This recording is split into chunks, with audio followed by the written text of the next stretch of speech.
अस्सलाम वालेकुम नाजरीन, आप देख रहे हैं प्रोग्राम एक्सपर्ट्स। मैं हूं दुआ जमील। आज के पैनल का हिस्सा होंगे अयाज खान साहब, आमिर इलियास राना साहब, फैसल हुसैन साहब, ब्रिगेडियर रिटायर हारिस नवाज साहब और मोहम्मद इलियास साहब। सबसे पहले खेल के मैदान से हम बात कर रहे हैं PSL 6 की।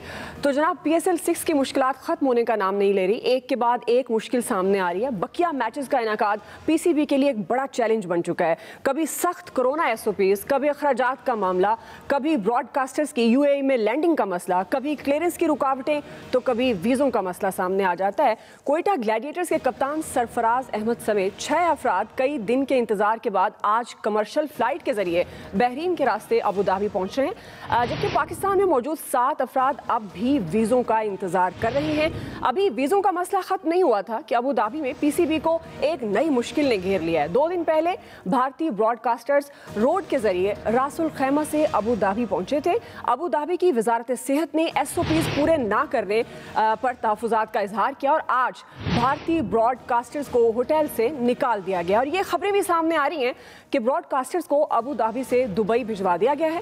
ज़राए के मुताबिक पाकिस्तान क्रिकेट बोर्ड ने मुतबादल ब्रॉडकास्टर्स के लिए कोशिशें भी शुरू कर दी हैं, जिसके बायस बकिया मैचेस के शेड्यूल का ऐलान मज़ीद ताख़ीर का शिकार हो गया है। इसी हवाले से ये इत्तलात भी आ रही हैं कि कुछ देर में PCB और फ्रेंचाइज मालकान के दरमियान एक अहम मुलाकात भी होने जा रही है, जिसमें गैर मामूली फैसले मुतवक्के हैं। इस सारी सूरत हाल पर गुफ्तगू करने के लिए हमें इस पार्ट के लिए खुसूसी पैनल ने भी ज्वाइन किया। मैं तारुफ करा देती हूँ। स्पोर्ट्स एंकर मिर्ज़ा इकबाल बेग साहब हमारे साथ होंगे, sports editor Express News Zahid Maqsood साहब हमारे साथ होंगे और डेली एक्सप्रेस के स्पोर्ट्स एडिटर सलीम खालिक साहब भी हमारे साथ मौजूद होंगे। मिर्ज़ा इकबाल बेग साहब, जाहिद मकसूद साहब और सलीम खालिक साहब, मैं आप तीनों को खुशामदीद कहूँगी। आज आप एक्सपर्ट्स का हिस्सा बने। मिर्ज़ा इकबाल बेग साहब, मैं आपसे आगाज़ करूंगी। अब ये मुश्किलात का जो शिकार PSL है, एक मुश्किल ख़त्म नहीं होती तो दूसरी खड़ी हो जाती है। आपके ख्याल में ये जो बाकी मैचेस हैं वो हो पाएंगे?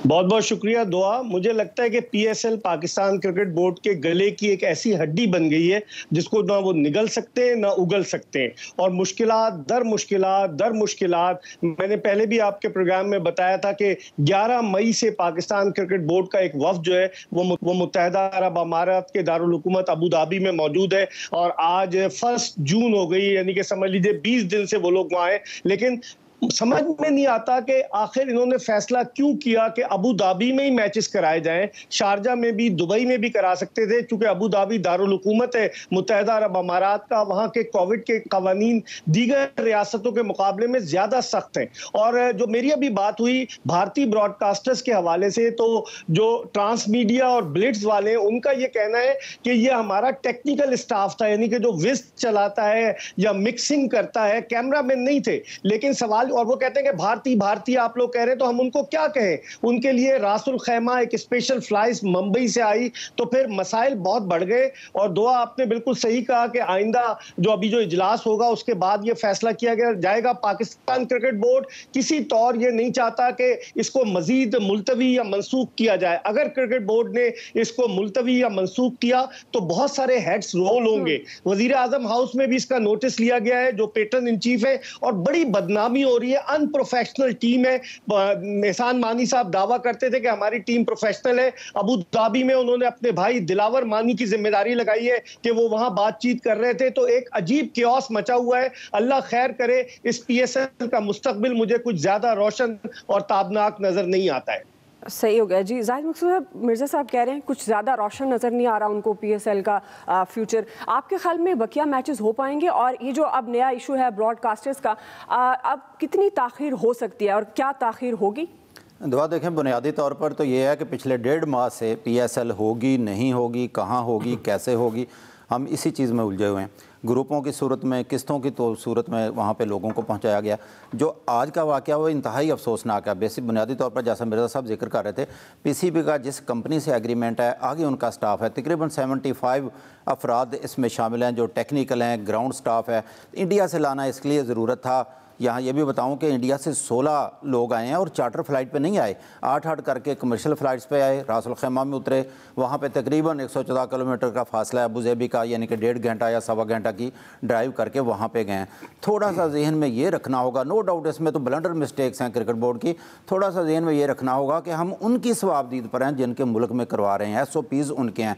हमारी बोर्ड के एक आला अहदेदार से बात हुई, उनका मौक़िफ़ बहरहाल ये था कि जब आए हैं ये कैसे पॉसिबल है कि बोर्ड ने इमारती क्रिकेट बोर्ड या उनकी कौंसल से इजाज़त ना ली हो। उनका मौक़िफ़ है कि अबू धाबी स्पोर्ट्स कौंसल से इजाज़त ली, फिर रास अल खैमा में उतरे, फिर दुबई में आए, 2 दिन वहाँ पे उन्होंने क़याम किया, अब वहाँ से उनको निकाल के तो उनको दुबई में पहुँचा दिया गया। तो एक दफ़ा फिर ख़तरात मुंडला रहे हैं जो कि पहले दिन थे, और इसके दौरान जितना ब्लंडर हुआ बहुत दफ़ा जिक्र हो चुका है। सरफराज को वीज़ा नहीं मिला, 7 प्लेयर अभी भी रुके हुए हैं, ब्लंडर मिस्टेक्स बहुत हुई हैं, बहुत बड़ी गलतियाँ हुई हैं, और जैसा मिर्ज़ा साहब ने कहा वाकई गले की हड्डी बन चुकी है। इस वक्त पॉइंट ऑफ नो रिटर्न पे पहुंच चुकी है PSL, और ये कहना कि नहीं होगी, मैं समझता हूँ करवा लेंगे, क्योंकि बोर्ड शेड्यूल तैयार करके बैठा हुआ है। आज की या रात जब उनको होटल से निकाला गया, अगर ये ना होते तो शायद आज स्केड्यूल अनाउंस हो जाता। तो इस तक वक्त कहना चाहिए कि सूरत हाल बहुत ही है, जग हंसाई भी हो रही है, दुनिया एग्जाम्पलें भी देगी, और इसके बाद जब हम देखेंगे कि इंडिया ने वहाँ पे IPL करनी है तो देखना है कि मेजर फ़र्क भी दिखाई देगा। अच्छा ज़ाहिर मकसूद साहब, एक और ही सवाल आपसे, ये जो अब अहम मुलाकात होने जा रही है, इत्तलात हैं PCB और फ्रेंचाइज मालिकान में, क्या फ़ैसले आपके ख्याल में हो सकते हैं? दुआ देखें, ये मीटिंग जो है आज 2 बजे शेड्यूल थी, वर्चुअल मीटिंग है फ्रेंचाइज मालिकान के साथ। तो कहा यह गया था कि PCB उनको कॉन्फिडेंस में लेना चाहता है। 2 या 3 स्केड्यूल बनाए हुए हैं जिसमें डबल लीग गया, डबल हेडर कितने होंगे, किस दिन शुरू होगा, किस दिन ख़त्म होगा, लेकिन नौबत वहाँ तक आई नहीं, क्योंकि ये नई मुसीबत उनके गले पड़ गई। इसलिए वर्चुअल इजलास में उनको सिर्फ एतमाद में लेना है।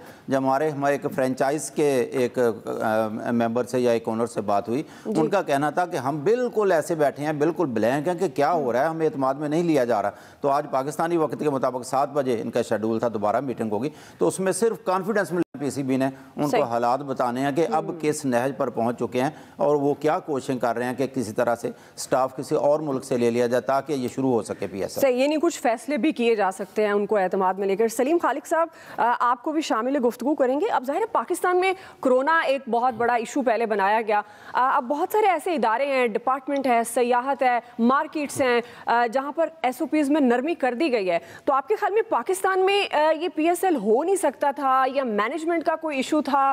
क्योंकि अब देखिए दुबई में तो एक के बाद एक मसला आ रहा है। आपको क्या लग रहा है कि बकिया मैचेस हो पाएंगे या नहीं? नहीं, बकिया मैचेस PCB की पूरी कोशिश है कि करा दे किसी तरह से। और जो अपडेट है सबसे नई वो ये है कि शारजा और दुबई वालों से बात कर रहे हैं कि भाई आप हमें इजाजत दे दो, लेकिन अभी तक कोई इसका नतीजा सामने नहीं आ सका है। मेरा सवाल सिर्फ एक है कि जब पहले PSL हो रही थी, बीच में एक PSL के बीच में पुलवामा वाला वाकया हुआ और इंडिया ने पाकिस्तान के ऊपर बेबुनियाद इल्जाम लगाया, जिसकी वजह से सारा जो ब्रॉडकास्ट क्रू था इंडिया का वापस चला गया था। लेकिन 2 दिन में PSL जो थी वो दोबारा शुरू हो गई थी, तो फिर उस वक्त कहाँ से ब्रॉडकास्टर मिल गए थे? तो चाहता PCB तो अभी भी कर सकता था। इंडियन ब्रॉडकास्टर का मसला शुरू से ही चल रहा है जब से अबू धाबी का इशू आया है, क्योंकि वहां पर इतने ज्यादा केसेस हैं। तो प्लान B पे क्यों नहीं अमल किया, किसी और से क्यों नहीं बात की, और अब क्यों उनको ख्याल आ रहा है? क्योंकि देखिए इन्होंने अपने तौर पे चालाकी की थी, जो रास्ता जाहिर है इनको अबू धाबी वालों ने दिखाया होगा, जो क्रिकेट वाले, कि जी आप दूसरे शहर में लैंड कराओ फिर वापस ले आओ फिर हो जाएगा। लेकिन जाहिर है हुकूमत को उनके पता चल गया होगा, उनका अपना मुल्क अच्छा जा रहा है, कोविड से इतना ज्यादा मसला नहीं है, तो वो क्यों खतरे में डाले? अगर PCB चाहे तो पाकिस्तान में अभी भी करा सकता है। देखिए वुमेन एक क्रिकेट का जो कैंप है मुल्तान में लगा हुआ है, लाहौर में जो जूनियर क्रिकेट के ट्रायल्स हैं वो शुरू हो चुके हैं, सरगर्मियां सारी शुरू हो चुकी हैं। इनको MCOC ने ईद से पहले ये कहा था कि अभी हमें ईद के बाद थोड़ा खतरा है, क्योंकि लोग निकले गिनेंगे, हालांकि बंद किया हुआ था लेकिन फिर भी तो केसेस आ सकते। आप अभी तो हम नहीं इजाजत दे सकते, आप देख लें। ईद के बाद इनको चाहिए था एक दफा फिर MCOC से बात करते, तो हो सकता है इनको शायद इजाजत मिल जाती। लेकिन इनको शायद ये डर था कि फॉरेन प्लेयर जो हैं वो यहाँ आने को तैयार ना हो, और फॉरेन प्लेयर आपके सामने है कि अभी कितने सारे वैसे भी नहीं आ रहे, UAE में भी नहीं आ रहे। तो PCB के अपने जो मसाइल हैं उन्होंने वो सोचा, और अभी सितंबर में IPL होनी है UAE में, और ये चल रहा है जून, बल्कि मई के एंड में इंडियन क्रिकेट बोर्ड के सारे आला ऑफिशियल वहां पहुंचे हुए हैं। हमारे चेयरमैन और हमारे CEO तो पहुंचे ही नहीं थे, UAE में बाद में आए। तो जिसको फैसले की इख्तियार ही नहीं है वो लोग वहां बैठे थे, हर चीज में वो फोन करके पूछ रहे थे, सर क्या करूं, ऐसा कर लूं, सर क्या करूं, ऐसा कर लूं। तो जाहिर है उस वजह से ऐसा ही होता है। इसमें मिस मैनेजमेंट के अलावा और कुछ नहीं है। जैसे जाहिद साहब ने और इकबाल साहब ने भी कहा कि बहुत ज्यादा जगहसाई हो रही है, बिल्कुल बहुत जगहसाई हो रही है। अब एक और बात यह है कि फ्रेंचाइजीज ने मना कर दिया है कि मैचेस कम होंगे तो वो खेलने को तैयार नहीं होंगे, और अगर मैचेस कम होंगे, स्पॉन्सर जो है वो बोलेंगे हमारे इतने पैसे कम वापस करो, ब्रॉडकास्टर आपको बोलेगा कितने मैच कम हुए तो करो। वैसे ही पीसीबी ने जल्दबाजी में अबू धाबी में सारी टीमों को पहुंचा दिया जब ब्रॉडकास्टर का क्लियर ही नहीं था, लेकिन वो सारे चार्टर फ्लाइट्स करके ले गए वहां पे।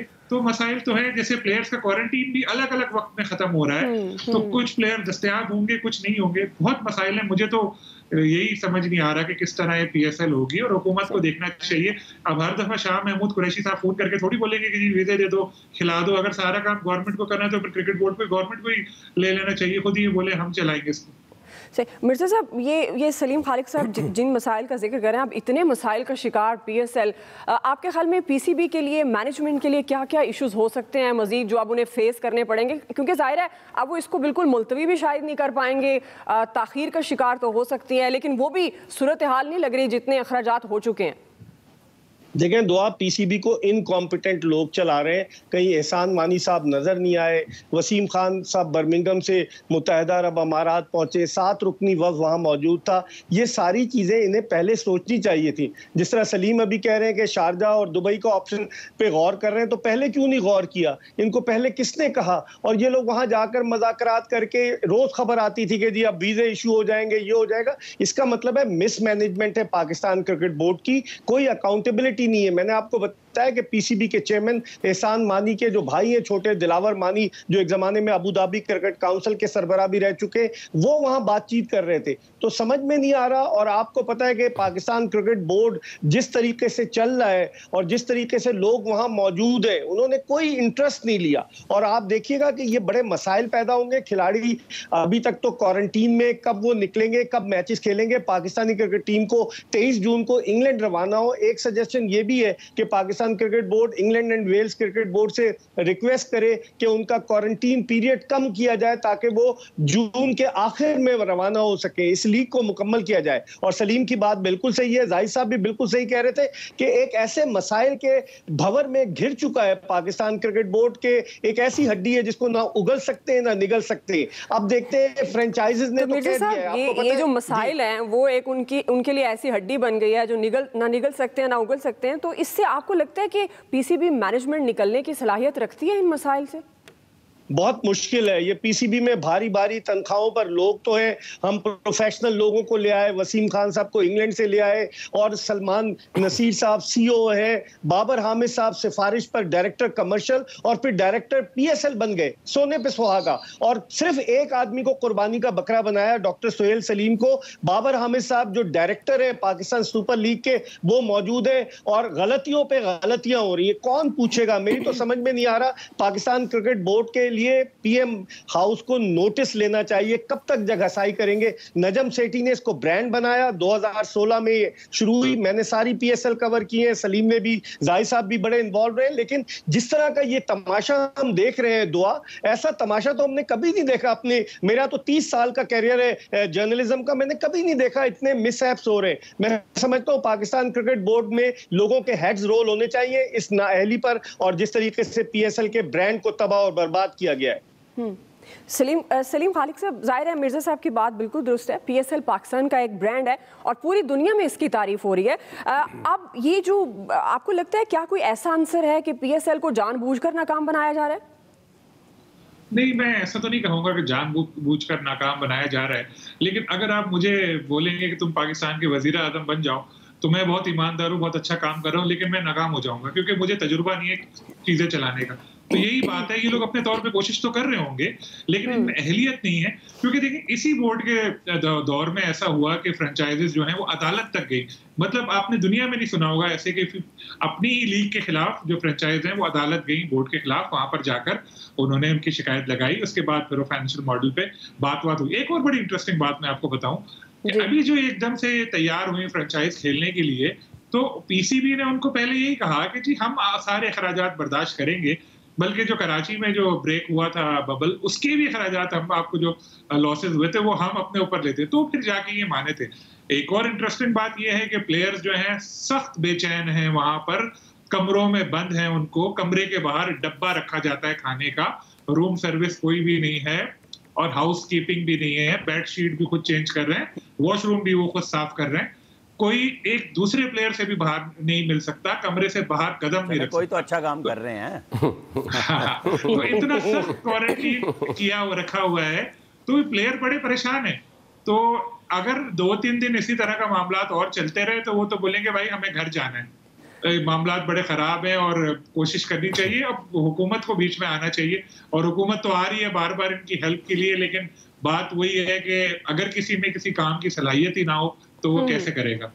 जाहिद साहब, फिर ये सलाहियत का इशू, इसका मतलब है पीसीबी मैनेजमेंट के अंदर है। अब ये जितने मसाइल जिनका जिक्र आप तीनों कर रहे हैं, ये सारे मसाइल ज़ाहिर है पीसीबी को भी नज़र आ रहे हैं। प्लेयर्स की क्या मुश्किलात हैं, वहाँ अखराजात क्या होंगे, किस तरह से टोलियों में वीज़े जारी हो रहे हैं और अभी तक 7 लोग अभी यहाँ पर मौजूद हैं जो इंतज़ार कर रहे हैं। तो ये असल मसला आपके ख्याल में पीसीबी में क्या है? सलाहियत की कमी है, या वो जिस तरह सलीम साहब एग्जाम्पल दे रहे हैं कि अगर मैं बहुत भी कॉम्पिटेंट हूँ लेकिन मुझे प्राइम मिनिस्टर लगा दिया जाए तो शायद मैं वो काम ना कर सकूं। पसंद आया आपको जुमला सलीम खालिद का?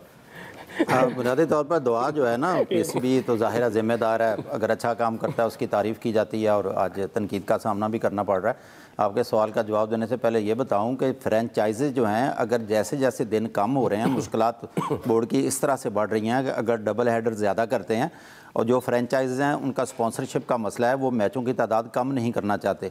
अगर डबल हेडर बढ़ जाएंगे तो पहला मैच 5 बजे शुरू होगा और हमारे ज़राए के मुताबिक प्लेयर्स जो हैं वो 5 बजे खेलने से नाखुश हैं। गोया कि दोनों सूरतों में मुसीबत गले पड़ रही है जैसे जैसे दिन कम हो रहे हैं। जहाँ तक ये कहा जा रहा है कि 23 तारीख को पाकिस्तानी टीम ने इंग्लैंड जाना है, तो इसमें एक ख़ास बात ये जहन में रखनी चाहिए, 1-2 दिन शायद इंग्लैंड क्रिकेट बोर्ड मान जाए। वहाँ इंग्लैंड और ऑस्ट्रेलिया के सिस्टम देखें। ऑस्ट्रेलिया ने 1 साल का स्केड्यूल अनाउंस कर दिया, उन्होंने किस दिन जाना है, किस होटल में रहना है, मीडिया से कब बात करनी है। तो ये मजाक नहीं होता टूर को आगे पीछे करना, वो पाकिस्तान नहीं है, वो इंग्लैंड है। इसलिए बड़ा मुश्किल होता है कि ज़्यादा दिनों का उनसे मार्जिन लिया जाए। हालांकि इसके बाद 8 जुलाई को पाकिस्तान का मैच है, तो उसमें भी गुंजाइश मुश्किल है।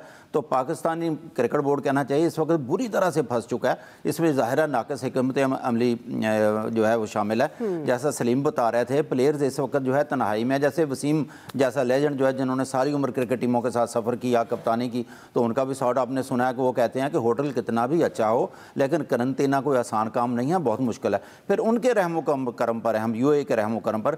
जहाँ तक शारजा और दुबई से बात करने का तल्लुक़ है, मे भी अब क्रिकेट बोर्ड ने मायूसी के आलम में दोबारा रब्ता किया हो। जब यहाँ से इनकी 7 रुकनी टीम गई थी तो यही कहा जा रहा था कि ये दुबई में जाकर बात करेंगे, वहाँ होगा। उनके एसओपीज़ अबू धाबी से भी सख्त हैं। मुझे नहीं लगता कि शारजा और दुबई वाले मान जाएंगे, यहीं पे इनको कराना होगा। मुझे मौका दीजिएगा, ब्रॉडकास्टर्स को लेना इनका मसला है कि वो कौन से मुल्क के आते हैं। सही जी, आमिर साहब, मैं आपकी तरफ ही आ जाती हूँ। जाहिर है ये एक नाक़िस हिकमत अमली भी है, हायरिंग के भी इश्यूज हैं। आपके ख्याल में, मेरा सवाल ले लीजिएगा फिर आप अपनी बात मुकम्मल कर लें। अब आपके ख्याल में अब ये जो पीएसएल के बकिया मैचेस इतनी मुश्किलात का शिकार, सूरत हाल जो सामने आपके हो पाएंगे कि नहीं? वो जो हमारे तीनों एक्सपर्ट्स बैठे हैं ना दोस्त, गेंद कलीमुल्लाह से समीउल्लाह और समीउल्लाह से कलीमुल्लाह, तीनों एक दूसरे के बारे में बातचीत किए जा रहे हैं। सीधी सी बात है, हमारी औकात पाकिस्तानियों की यूएई में आप ये समझ लें, चाहे आप किसी भी एयरलाइन से जाएं ना, जब यहाँ से आप यूरोप या अमेरिका जा रहे होते थे तो आपको हाथों हाथ लेते हैं, इज्जत के साथ पहुँचाते हैं, क्योंकि जहाँ आप पहुँच रहे हैं वहाँ अगर आप शिकायत कर देंगे ना तो यूएई जो मर्ज़ी कर ले, वहाँ से आपकी गर्दन पकड़ी जाएगी। और जब आप पाकिस्तान वापस आ रहे होते हैं तो उतारते हैं बड़े वीआईपी अंदाज से। यूरोप से जब आप आते हैं, अमेरिका से आते हैं, तो और गधों की तरह पाकिस्तानियों के गेट बदलते रहते हैं फ्लाइट्स के। बिल्कुल नहीं पूछते कि जाओ पाकिस्तान जाओ, क्या शिकायत करोगे, तुम्हारे तो सारे लोग बिके हुए हैं, हमने तो एयरलाइन भी पैसे दे के तुम्हारी उतारते हैं। तो ये बिल्कुल मजमूई तौर पे हमारी कौमी हैसियत है वहाँ पे, वो वहाँ पे यूएई में जो हमारे मुख्तलिफ एयरपोर्ट्स पे किया जाता है, सेम पीएसएल के साथ हो रहा है। जब हम सारे के सारे भागे हैं वहाँ, बिल्कुल यहीं पे होना चाहिए था जो जाहिद मकसूद साहब कह रहे थे या सलीम साहब के, भाई जो बात एनसीओसी ने कही थी इनको वेट करना चाहिए था। यहाँ सब बिके हुए हैं, सब माल बनाने के चक्कर में, खेल का कोई फिक्र नहीं है। यहाँ मिर्ज़ा साहब ने कहा प्राइम मिनिस्टर हाउस में नोटिस लिया है, तो प्राइम मिनिस्टर के नोटिस पे तो इकोनॉमी नहीं ठीक हुई, क्रिकेट कैसे ठीक होगी? वो कप्तान थे क्रिकेट के, उसकी वो टीम ठीक बनाते थे। आप बताएं, वो एक आधी सीरीज खेल गए, बाकी ओवरऑल चल क्या रहा है? किसी से पूछा है उन्होंने? उनके पास टाइम ही नहीं है। और जिन दोस्तों को उन्होंने बिठा दिया है वो अब आप बार बार बता रहे हैं, उनका भाई आ गया, वो गेंद एक के बाद दूसरे के पास, तीसरे के पास, और PSL वापस पाकिस्तान। जी अयाज साहब, ये क्लासिक एग्जांपल है। ओवरऑल हमारा जो हम कर रहे होते हैं ना, कोई होमवर्क हमने नहीं करना होता। ये किसी को भी आप लगा दें, सबका काम यही होता है, वो डंग टपाओ, जो शुजात साहब कहते होते हैं ना, मिट्टी पाओ, कि चलो यार देखते हैं, बात करके फिर देखी जाएगी जो होगी। जो जाहिर साहब कह रहे हैं कि 1 साल का स्केड्यूल अनाउंस हो गया, होटल्स तक हो गए, तो हम तो तसव्वुर नहीं कर सकते। हम तो 1 हफ्ते की चीज़ें एडवांस में नहीं तय कर सकते कि हमने क्या करना है। तो दूसरा, मिर्ज़ा साहब कह रहे थे कि वो दिलावर मानी साहब भाई हैं उनके, वो देख रहे हैं, तो मिर्ज़ा साहब हमारे भाई को तो वहाँ नहीं देगा ना कोई, वो अपने भाई को ही देंगे। जाहिर है यहाँ चलता ही है कि अपने भाई, क्योंकि टेक्निकल बातें सारी हो चुकी, उसमें तो मजीद मैं क्या ऐड कर सकता हूँ। मिजाज कौमों के होते हैं, उनको कुछ आदतें होती हैं जिसके तहत ये चीज़ें चल रही होती हैं। वो जो जाते हैं वहाँ पे वो भी रिलैक्स कर रहे होते हैं ना, वो कहते हैं अच्छा यार वो मीटिंग होनी है शाम को, फिलहाल घूम फिर लें ना, हम इंजॉय तो करें, आए हैं तो दौरे का फ़ायदा तो उठाएं ना। बिल्कुल ये मिजाज है हमारी कौम का। आप कभी विजिट्स पे जा रहे होते हैं हमारे पाकिस्तानी, मुसीबत पड़ी होती है उनके वो जो होस्ट होते हैं, क्योंकि वो 9 बजे का टाइम होता है निकलने का, ये 9:30 बजे आ रहे होते हैं नाश्ता करने, और शेव भी नहीं की होती, ना चेंज किया होता है, फिर अजाब बनता है। बहुत से मुल्कों में तो ज़ाहिर है टाइमिंग की बहुत ख्याल रखा जाता है, लेकिन जब तक कौमों का मिजाज तब्दील नहीं होता, और फिर इमरान खान साहब क्या नोटिस लेंगे? जाहिर है वो तो कहते थे कि मैं क्रिकेट को ठीक कर दूंगा। लेना चाहिए इमरान खान साहब को, नहीं उन्होंने ऐसे ही ठीक करना, पहले नोटिसों पे क्या हो रहा है, और उन्होंने वो क्रिकेट को ठीक कर दिया बस। ये वो एक नॉन प्रोफेशनल बंदा था जिसके खिलाफ बहुत बातें होती थी, नजम सेठी, लेकिन उसने ब्रांड बना दिया। और आपने प्रोफेशनल लोगों को लेके आए, उन्होंने इस ब्रांड का बेड़ा गर्क कर दिया। तो चूंकि ये इमरान खान साहब लेके आए हुए, इसलिए कोई फर्क नहीं पड़ता।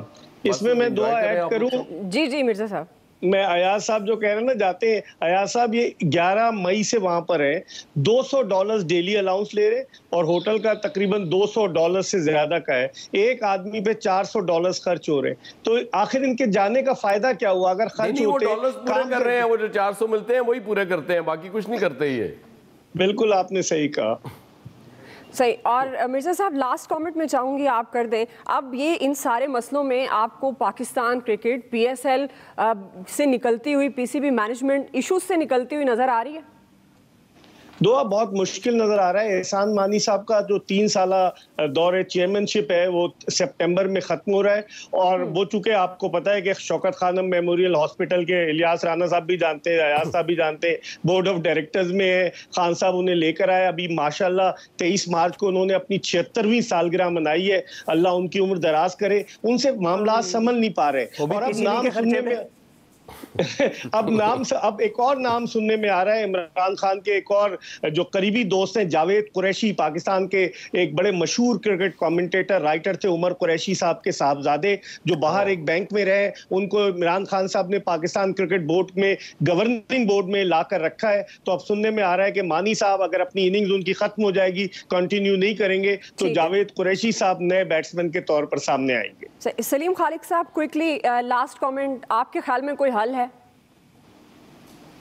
हल अभी तो यही है कि जिस तरह ये मिन्नतें कर रहे हैं लोगों की, कोई मान जाए और इजाजत दे दे कि हाँ आ जाओ करा लो लीग, वरना और तो कोई हल नजर नहीं आ रहा। दूसरा हल ये है कि आप दुआ करेंगे, शायद कुछ अच्छा मौजूदा हो जाए। बाद जमात दुआ कर लेते हैं। ज़ाहिर मकसूद साहब, आपको कोई हल नजर आ रहा है? हाँ, दुआ देखें, ये रात का वाकया जब इंडियन ब्रॉडकास्टर्स को होटल से निकाला गया था, और PCB ने सारा दिन इस खबर को खुफिया रखा है। मेरा ख्याल है उनका कहीं ना कहीं राब्ता हो चुका है, और कोई ना कोई, मैं समझता हूँ कभी ना कभी कोई खुशी की खबर आएगी और PSL शुरू होगी। कब होगी ये अभी बोर्ड ने फैसला करना है, 7 को होता है या 10 को। खुशी की खबर का वैसे भी इंतजार करना पड़ता है। बहुत शुक्रिया मिर्ज़ा इकबाल बेग साहब आपका, खालिक साहब, जाहिद मकसूद साहब आपका। आपने इस खुसूसी जो हमारा सेगमेंट था, खासतौर पर PSL 6 के फ्यूचर के हवाले से, उस पर आपने एक्सपर्ट्स में आप शामिल हुए। अभी नाज़रीन हम एक ब्रेक लेते हैं जी, ब्रेक से वापस आएंगे। आज हमारा दूसरा बड़ा सवाल है, बजट में अवामी रिलीफ के दावे हकीकत कितनी है, राय जानेंगे। हमारे साथ हमारे एक्सपर्ट्स मौजूद होंगे, उन्हीं से ब्रेक के बाद।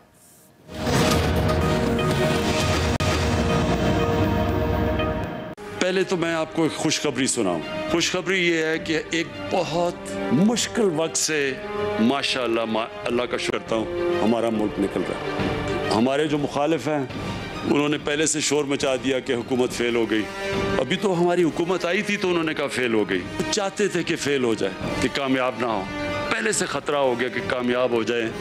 ये हुकूमत अगर कामयाब हो जाती, उस माशी बुरान से पाकिस्तान को निकाल लेती, तो इनकी सियासी दुकानें बंद हो जानी थी। लिहाजा सारी कौम को 2-2.5 साल इन्होंने कहा तबाह हो गया पाकिस्तान, माइशत तबाह हो गई। तो जब ग्रोथ रेट तकरीबन 4% फिगर जब पब्लिक हुए, तो वो सारी ऑपोजिशन कह रही है कि ये फिगर ठीक नहीं है, क्योंकि अगर वो फिगर ठीक होते तो इसका मतलब ये झूठ बोल रहे थे। वो कभी कहते हैं हम आज गवर्नमेंट गिरा देंगे, 3 महीने कभी देते हैं गवर्नमेंट को, कभी 31 दिसंबर में गवर्नमेंट जाएगी, कभी कुछ हो जाएगा। तो मुझे तो अब उनकी फिगर पड़ गई कि ये अब साथ रह जाएंगे या नहीं रहेंगे, क्योंकि गवर्नमेंट ने तो इंशाल्लाह जो हम मुश्किल वक्त से निकले हैं, ये भी 5 साल में तो इंशाल्लाह, और अभी अगले साल ये और रफ्तार बढ़ेगी इसकी। नाज़रीन, पाकिस्तान तहरीक इंसाफ का तीसरा सालाना बजट आने को तैयार है। गवर्नमेंट की जानिब से मुआशी तरक्की के बड़े बड़े दावे किए जा रहे हैं। अपोजिशन गवर्नमेंट के मुआशी अदाद को जो अदाद शुमार है उनको वो चैलेंज कर रही है और बजट की मंजूरी रुकवाने के लिए हुकूमत अमली भी बनाई जा रही है। लेकिन प्राइम मिनिस्टर इमरान खान साहब ने यह खुशखबरी सुनाई है कि मुश्किल वक्त गुजर गया है और अच्छा वक्त शुरू हो गया है, आवाम को जल्द रिलीफ मिलेगा। वफाकी वज़ीर इत्तलात फवाद चौधरी साहब ने यह दावा किया है कि आइंदा बजट में तनख्वाहदार तबके को एक बड़ा रिलीफ देने जा रहे हैं। उन्होंने इस बात का एतराफ़ किया है कि मुल्क में महंगाई बढ़ रही है, लेकिन साथ ये भी कहा है कि जिस शरह से महंगाई बढ़ रही है उसी शरह से आवाम की क़ुव्वत ख़रीद में भी इजाफा हो रहा है। गवर्नमेंट के दावे अपनी जगह, लेकिन इदारा शुमारियात के जारी करदा अदाद शुमार के मुताबिक मई में महंगाई की शरह में मज़ीद 1.10% इजाफा हुआ है। चिकन, गोश्त, आटा, फल, अंडे, दालें और अद्वियात समेत कई अशिया ज़रूरी हैं जो महंगी हो गई हैं, जिससे महंगाई की सालाना शरह तकरीबन 11% तक पहुँच चुकी है। इसी मुनासबत से सवाल है आमिर इलियास राना साहब, मैं आपसे आगाज़ करूँगी, चूँकि प्राइम मिनिस्टर इमरान खान साहब ने भी खुशखबरी दी है कि मुश्किल वक्त गुजर गया है, अच्छा वक्त शुरू हो गया है। वुज़रा भी दावे कर रहे हैं कि बजट में बड़ा रिलीफ मिलने जा रहा है। आपको इन दावों में हकीकत कितनी नज़र आ रही है? देखें जी, प्राइम मिनिस्टर के दावे कभी गलत हुए हैं? उन्होंने कभी गलत नोटिस लिया? 2 साल 10 महीने हो गए। मतलब ये जो अभी बता रहे हैं, जिनकी तस्वीर अभी आपने स्क्रीन पे दिखाई फवाद चौधरी साहब की, इन्होंने नहीं बताया कि 22 में से 20 करोड़ वोट इनको मिले थे। ये सच्चे हैं, सारे के सारे सच्चे मियाँ हैं। आप इन पे एतराज़ न किया करें, क्योंकि अभी तो नए नए कवानीन आ रहे हैं। लेकिन चूँकि मरियम नवाज़ ने अभी एक ट्वीट किया है कि वो परसों PMLN एक भूख पे लगा रहे हैं कि जी इमरान खान के ज़ेर तमाम मुल्क में भूख बढ़ गई है, अफरात-ए-ज़र, बेरोज़गारी, गुर्बत, डिस्ट्रक्शन है, खसारा है, तबाही है। तो अच्छी बात है कि हिज़्ब इख्तिलाफ़ को भी ख्याल आया कि इस किस्म का सेमिनार होना चाहिए, हक़ाइक़ वो भी लाएंगे ताकि बाकी लोग हुकूमत की तरफ से जवाब देने के लिए 10-12 प्रेस कॉन्फ्रेंस कर लें। कभी भी बजट में किसी हुकूमत ने कहा है कि हम आपको डंडा देंगे, हम आपके ऊपर महंगाई लाएंगे? कोई एक बजट 73 साल में दिखा दें, सब में दूध शहद की नहरें बहाई हैं। और सब ने कहा है पिछले बड़े बेवकूफ़ आदमी थे, उनको काम नहीं आता था। काम सिर्फ हमें आता है। इनका 5वां वज़ीर ख़ज़ाना है, 6ठा सेक्रेटरी ख़ज़ाना है, और फिर सबसे बड़े मदारुल महाम डॉक्टर वक़ार मसूद खान दोबारा वज़ारत ख़ज़ाना की बाग संभाल चुके हैं शौकत तरीन साहब के साथ, और गेम ऑन है। वही डॉक्टर वक़ार मसूद खान जो बेनज़ीर भुट्टो के साथ आए थे सबसे पहले 93 में बेल से, और वो उस वक्त से फाइनेंस के साथ चल रहे हैं। फिर वो बेनज़ीर की सेकंड गवर्नमेंट में भी थे, फिर वो इसाक डार के साथ भी थे, अभी लेटेस्ट में भी। तो नुस्खे सबके पास एक ही हैं। तो आपको क्या फ़र्क फील करना है मुझे बता दें। मतलब ये बताएंगे इन्होंने 2 दफ़ा तनख्वाहें नहीं बढ़ाई, एक दफ़ा 5% बढ़ाई थी, दूसरी दफ़ा बिल्कुल नहीं बढ़ाई थी। फिर प्रेशर आया तो 25% वो जो एक गुर्बत का अलाउंस दिया है 19 ग्रेड तक, जो पंजाब ने भी अनाउंस किया कि हम जून में देंगे। और पे एंड पेंशन कमेटी वो जो बिल्कुल फारग बैठी है, उनसे कोई काम नहीं लिया, उन्होंने कह दिया 15-20% बढ़ा दें जी, सब की बढ़ा दें, पेंशन भी बढ़ा दें। ये रिलीफ और ये कहानी सारी IMF के साथ चलती है। शौकत तरीन साहब फरमा रहे हैं बिल्कुल वो जो उनको हलफ से पहले पता चला था 3.25 साल में कि मईशत तबाह हो गई है और सिमत बिल्कुल ठीक नहीं थी, उनके आने के फ़ौरन बाद और उनके साथ डॉक्टर वक़ार मसूद साहब दोबारा आए तो हमारी इकॉनमी दिनों में और घंटों में 3.9% 4.94% पे जीडीपी ले गई और अगली दफा की प्रेडिक्शन भी आ गई है 4.8 की। तो आपको और हमें तो खुश होना चाहिए कि एक ऐसा बजट आ रहा है जिसमें दिनों और घंटों के अंदर तब्दीलियां आ रही हैं। तो इंशाल्लाह ताला अगर 11 जून को बजट आता है, हम सब आप यहीं होंगे, फिर हम बताएंगे क्या बढ़ गया क्या कम हो गया। नहीं जी, हमने तो टैक्स सिर्फ गरीब पे नहीं लगाया, हमने तो अमीर पे सिर्फ टैक्स लगाया। आप मुझे बताएं, जिस अमीर पे टैक्स लगता है वो लेता किससे है जवाबन? वो दुकानदार तक निचोड़ता है आम कंज्यूमर को। मतलब ये कहानी होती है कि जी हमने लग्जरी गाड़ियों पे लगा दिया। भाई वो जो कमाता है ना, जो देता है वो गरीब आदमी से ही खींचता है। बस यही हमारी कहानी है। जी अयाज साहब, देखिए, मुझे तो सबसे पहले वो बात समझ नहीं आई फवाद चौधरी साहब की कि वो कह रहे महंगाई बढ़ गई है और उसके साथ कुव्वत खरीद भी बढ़ गई है। 6 लोग हम ऑन स्क्रीन हैं, कुछ 6 लोग ऑफ स्क्रीन स्टूडियो में भी बैठे हुए हैं। मुझे कोई एक बंदा बता दे कि जी हाँ मेरी कुव्वत खरीद बढ़ गई है इस महंगाई की वजह से, तो मैं सैल्यूट करूंगा। फवाद चौधरी साहब की क्लास में जो लोग होंगे उनकी आई डोंट नो कि वो एक तरफ कहते हैं कि जी हमने टैक्सी अमीरों पे लगाए हैं, तो फिर उनकी कुव्वत खरीद कैसे बढ़ गई, ये समझ से बाहर है। कुछ चीज़ें होती हैं कि ठीक है आप कहें जी हम इकदाम कर रहे हैं रिलीफ के लिए, वो समझ में आती है बात, और बजट में रिलीफ की बात हो रही है वो भी समझ में आती है कि अगर अब भी रिलीफ आप नहीं देंगे तो उसके बाद जो आपके साथ होगा। ऑपोजिशन को भी मैं अब दाद देना चाहूंगा कि वो अब ठीक ट्रैक पे आई है ऑपोजिशन, जो ऑपोजिशन को करना चाहिए कि आए इन इश्यूज पे, अवामी इश्यूज पे गवर्नमेंट को मलाइन करें, इनको मजबूर करें कि लोगों को रिलीफ दें। यही ऑपोजिशन का काम होता है ना, बजाय इसके कि आप वो धड़न तख्ता करने निकल जाएं कि जी बस सुबह गई है शाम गई है हुकूमत, हम नहीं छोड़ेंगे। इसको हुकूमत को रहने दें, लेकिन इसको दौड़ा के रखें, भगा के रखें, इनको रिलैक्स ना होने दें किसी स्टेज पे भी। और जाहिर है सरकारी मुलाजमीन की तनख्वाहें भी बढ़ने जा रही हैं इस दफ़ा, पेंशन भी बढ़ने जा रही है, कुछ और भी। जब तक बिजली और गैस और इस तरह के नर्ख कम नहीं होते आम आदमी कुछ नहीं कर सकेगा। लोग बच्चों की स्कूल्स की फीस नहीं दे पा रहे, बिल्कुल ऐसे बिल्स तो खैर बहुत बड़ी बात है ना, बिजली के बिल। छोटे कारोबार तो वैसे ही बंद हो गए हैं कि वो अपने खर्चात नहीं उठा सकते। मिडिल क्लास एक ऐसी क्लास है जो जाहिर है एसी भी इस्तेमाल कर लेती है ना, एक आध एसी तो चला ही लेती है वो। जी। तो पिछले महीने जो आया था बिल बिजली का, उसमें वो रिफ्लेक्ट उस तरह से नहीं हो रहा होगा एसी। अब जब बिल आएगा तो फिर लग पता जाना है। तो ये बातें करना बड़ा आसान है, जब तक इन चीज़ों पर वो IMF की वजह से आपके हाथ बंधे हुए हैं, उस पर आप कर कुछ नहीं सकते।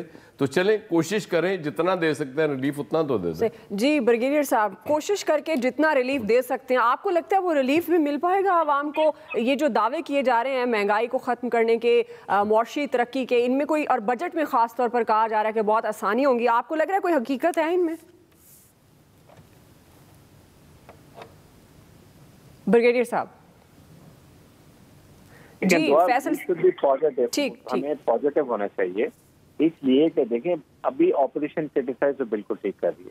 क्या उन्होंने कोई अपनी तरफ से कोई ऐसी बात की है जिससे ये पता चले कि वो अपनी सजेशन दें, बताएं कि क्या एक्सपेक्ट कर रहे हैं कि आम आदमी की भलाई के लिए क्या होना चाहिए। सवाए ऑपोजिशन का काम बुराई मेल में क्रिटिक करने के अलावा कोई बात की है। आई थिंक देखें economic indicator much much better.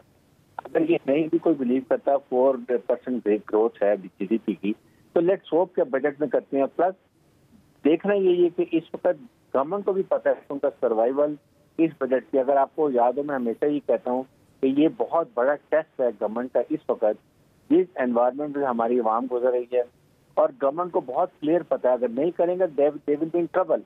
So I at least hope के नंबर 1 तमाम तनख्वाहदार तबके के लिए रिलीफ मिलेगा अवाम। उसके बाद जो शौकत अजीज साहब ने बात की थी कि एग्रीकल्चर देखें, अभी भी मैं देख रहा था कि एग्रीकल्चर के लिए हमें जो कुछ भी कर सकें वो करना चाहिए, गवर्नमेंट नहीं कर सकी। मुझे उम्मीद है कि इसमें वो एग्रीकल्चर का ख्याल करेंगे। खास तौर पर मिडल मैन की बात की थी, कैसे उसको एलिमिनेट करना है, कैसे ग्रोअर का एडवांटेज देना है, उसके लिए इम्प्लीमेंट कौन से हुए, क्या चाइना से हमने कोई टेक्नोलॉजी ली है, यील्ड में हमने उसके लिए कोई बात की, कोई रिसर्च हुई है, वो नए अच्छे बीज लेकर आएंगे।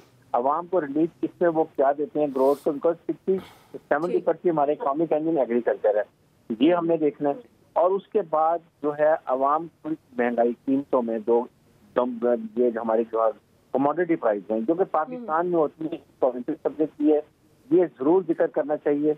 मुझे बहुत उम्मीद है कि और एज ए ट्रू पाकिस्तानी के चले एटलीस्ट नाउ वी होप के बजट में आवाम के लिए बहुत रिलीफ मिलता है, हर लिहाज से ही देना चाहिए।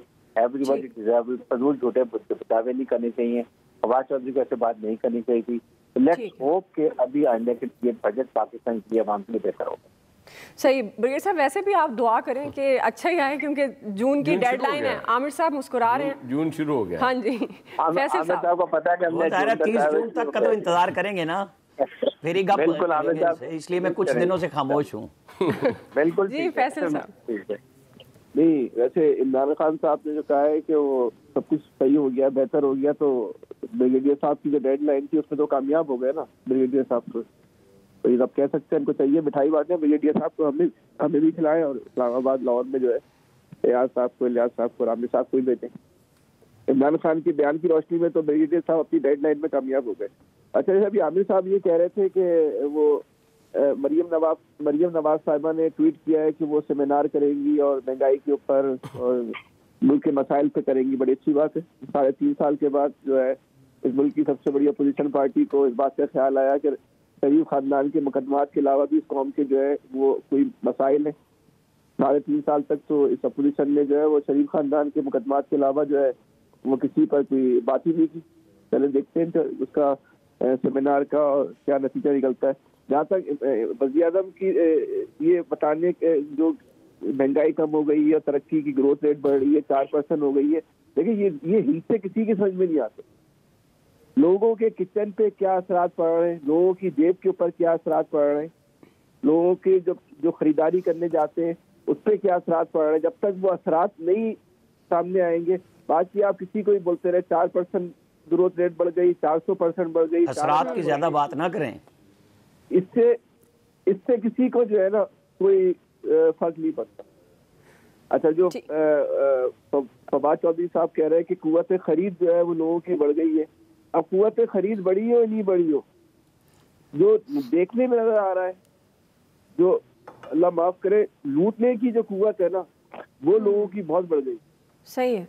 जो गुर्बत है, जो बेरोजगारी है, जो हुकूमत की पॉलिसियां हैं, ऐसा लगता है कि इस आजी कौम को जो है वो स्ट्रीट क्राइम में जो है वो स्ट्रीट क्रिमिनल बन चुकी है। मैं तो कराची की बात करूंगा, हर सड़क के ऊपर हर लम्हे जो है वो लूट मार की वारदातें हो रही है, गोलियां मारी जा रही है, लोग मर रहे हैं सड़कों के ऊपर। और ये महंगाई है, ये बेरोजगारी है जो लोगों को जो है वो जराइम पेशा। जिस तरह आप बता रहे हैं, आई होप कि फवाद चौधरी साहब सुन लें, क्योंकि उन्होंने कहा कुव्वत खरीद बढ़ रही है, तो जाहिर है वो तो बहुत मुख्तलिफ बढ़ गई, छीनने की लूटने की कुव्वत बढ़ गई। आज फैसल साहब को कुछ जुकाम टाइप कुछ हुआ है।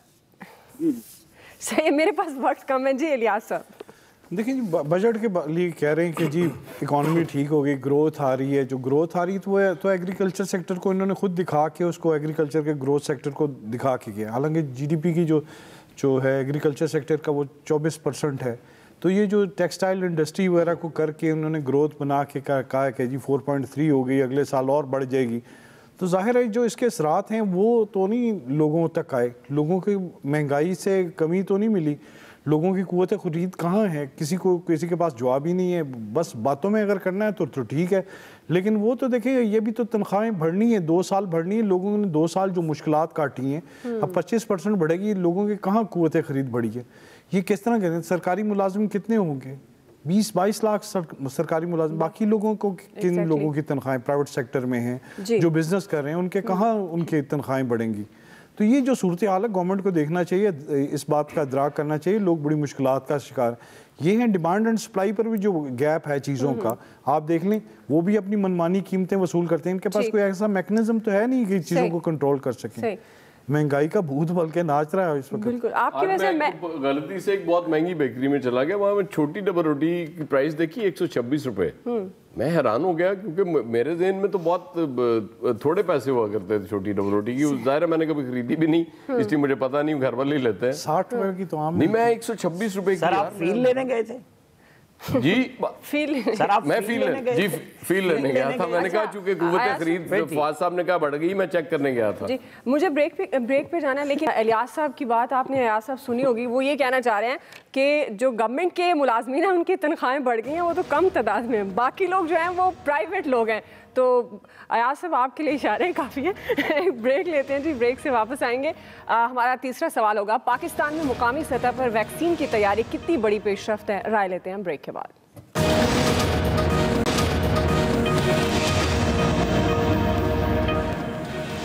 अभी हम बात करेंगे कोरोना से मुतालिक। कोरोना केसेस में वैसे तो कमी आ रही है, लेकिन सिंध में सूरत हाल इंतहाई अभी ख़राब है। दूसरी तरफ मुल्क भर में कोरोना से बचाव के लिए वैक्सीनेशन का अमल भी तेज़ हो गया है। चीन के ताउन से पाकिस्तान में तैयार करदा कोरोना वैक्सीन पाक वैक लॉन्च कर दी गई है। मोमिन खसूसी डॉक्टर फैसल ने यह दावा किया कि आइंदा चंद सालों में पाक वैक वैक्सीन की मुकम्मल प्रोडक्शन पाकिस्तान में होगी। इसी हवाले से हमारा सवाल है। ब्रिगेडियर साहब, मैं आपसे आगाज़ करूँगी, काइंडली वक्त का ख्याल रखिएगा। सवाल यह कि पाकिस्तान में मुकामी सतह पर वैक्सीन की तैयारी आपके ख्याल में कितनी बड़ी पेशरफ्त है? देखिए, ये एक बहुत पॉजिटिव बात है कि रॉ मटेरियल आएगा चाइना से और पाकिस्तान में वो तैयार होगी। आप खुद सोचें कि इससे कितना फर्क पड़ेगा। It will be continuous flow of raw material from China to Pakistan. और ये करने के एंड तक 7-8 करोड़ लोग वैक्सीन मिल जाएगी। और सबसे पहले आई स्टिल फील कि ये प्रेफरेंस होनी चाहिए तमाम सिटीज में। ये जिन शहरों में लोग रहते हैं, पहले सबसे प्रायोरिटी उनको करें।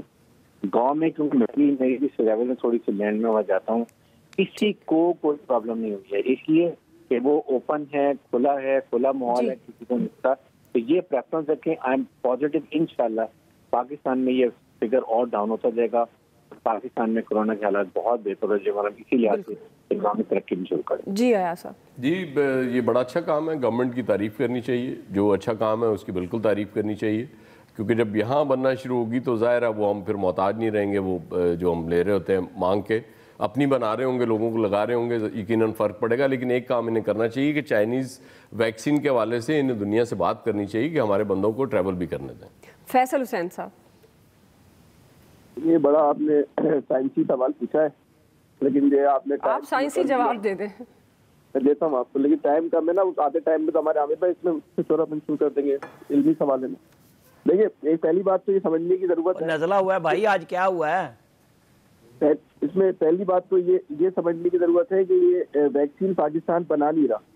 इसको बहुत अगर आसान और सादा और फहम जबान में समझे तो बिल्कुल इस तरह है कि कोल्ड ड्रिंक की बड़ी बोतल जो है वो बाहर से आ रही है और उसको पाकिस्तान के अंदर जो है छोटी बोतलों के अंदर जो है वो भरा जा रहा है। देखना इस वक्त इस बात को बहुत इम्पोर्टेंट है कि जो दुनिया चाइनीज वैक्सीन पे जो एतराज कर रही है, क्यों कर रही है, ये बहुत अहम सवाल है। इसका जवाब ये है कि चाइना की जो वाइड वैक्सीन ये है जिसके दुनिया में रिव्यूज मौजूद नहीं है। अमेरिका की वैक्सीन के और चले अभी टाइम कम है, कल जरा ठीक है, अभी वक्त कम है, फिर इसको हम तफसील से डिस्कस कर लेंगे। जी आमिर साहब, आज नज़ला है, छोड़ें। जी आमिर साहब, अच्छा मुझसे सवाल है। असल बात ये है कि चलें हम वो पैकिंग कर रहे हैं, चाइनीज़ आए हैं, वो NIH में सामान लगा दिया है। NIH अपनी तमाम वैक्सीन बनाना छोड़ चुकी है जो देनी चाहिए थी इन्हें। वो कोरोना के नाम पे सारे NCOC में जाके बैठ जाते हैं, कोई काम नहीं कर रहे। ये भी चाइनीज़ ले आए हैं मटेरियल, ला के पैकेजिंग और सब कुछ बड़ा फैसल सुल्तान साहब कर रहे हैं, बहुत अच्छी बात है। लेकिन असल बात वही है कि इस वैक्सीन को WHO ने जब अप्रूव किया है, वक्त मेरे पास खत्म हो गया। बस इलियास साहब, आप हाँ या ना में जवाब दे सकते हैं। बड़ा अच्छा काम है कि इसको बढ़ाना चाहिए, जितना ज्यादा लोगों को वैक्सीनेट कर, बड़ा अच्छा काम है, इसको बढ़ाइए। आज के एक्सपर्ट से इतना ही, फीडबैक दीजिएगा। ख्याल रखिए, अल्लाह।